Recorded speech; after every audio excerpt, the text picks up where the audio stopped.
দীর্ঘ ২ যুগ আগে প্রতিষ্ঠিত চট্টগ্রাম নগরীর ব্যতিক্রমধর্মী জেপি ইনোভেটিভ কোচিং সেন্টারের ২৪তম প্রতিষ্ঠাবার্ষিকী ও বার্ষিক পুরস্কার বিতরণী অনুষ্ঠানের কৃতী শিক্ষার্থীদের মাঝে পুরস্কার বিতরণী ক্রেস্ট প্রদান অনুষ্ঠান জাঁকজমকপূর্ণভাবে বর্ণিল আয়োজনে উৎসবমুখর পরিবেশে অনুষ্ঠিত হয়েছে। এছাড়াও কৃতী শিক্ষার্থীদের মধ্যে ৩০০ জনকে ক্রেস্ট প্রদান ও ২০০ জন শিক্ষার্থীদের মাঝে বিভিন্ন পরিমাণে মোট ৭ লাখ টাকার প্রাইজ বন্ড পুরস্কার হিসেবে বিতরণ করা হয়।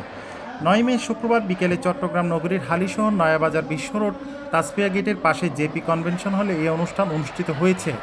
অনুষ্ঠানে অতিথি হিসেবে উপস্থিত থেকে পুরস্কার বিতরণ করেন চট্টগ্রাম ক্যান্টনমেন্ট পাবলিক কলেজের সহযোগী অধ্যাপক শিপন চন্দ্র দেবনাথ, এক্সিকিউটিভ কেয়ার্সের পরিচালক মেহরাব মাসুক, চট্টগ্রাম নাসিরাবাদ পাবলিক স্কুলের প্রতিষ্ঠাতা অধ্যক্ষ মোহাম্মদ আব্দুর রব সোহেল, এস ট্রেডার্সের স্বত্বাধিকারী মোহাম্মদ সেলিম ও কৃতী শিক্ষার্থীদের অভিভাবকবৃন্দ। জেপি ইনোভেটিভ কোচিং সেন্টারের পরিচালক এআই জুয়েলের সভাপতিত্বে উপস্থিত ছিলেন কোচিংয়ের শিক্ষক সুজন, তারেক, জিল্লুর রহমান, আহমেদ, বুলবুল, ইসবাত, নূর, প্রান্ত।